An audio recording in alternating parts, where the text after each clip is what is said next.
I'm Terilyn A, Shropshire. I've worked on Eve's Bayou, Love and Basketball, Secret Life of Bees. Most recently I worked on a limited series called Shots Fired and the pilot for Cloak and Dagger.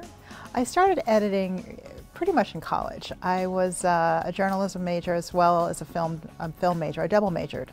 My writing in journalism kind of helped inform my love of editing. I don't know that I really realized that at the time, but when I started to have to make my own films and then do everything, I really loved, embraced editing. It came very instinctual to me.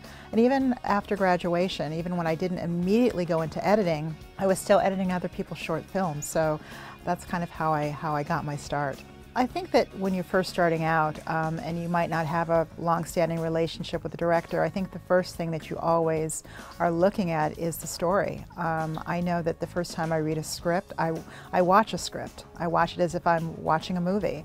I'm looking for the same type of things that I want as an audience member. Is this a story that interests me? Are the characters something I can relate to? Is it a journey that I want to go on? We live in a world now where there's a lot of material being shot. You're not necessarily being informed anymore, maybe what a select take is. And so I think in many ways the challenge is to honor the film, be able to kind of find your ability to cut it and go through all the material so that when the director comes in and we start working, I know what we have and what we don't. And I think that's really important to know those things in order to kind of serve the film properly. I really truly believe and have come to see that everything I've done prepares me for what's next. Every film that I find myself on, the challenges that come up in that film, you know, what tools I use to overcome those challenges is usually something that I end up using on the next film.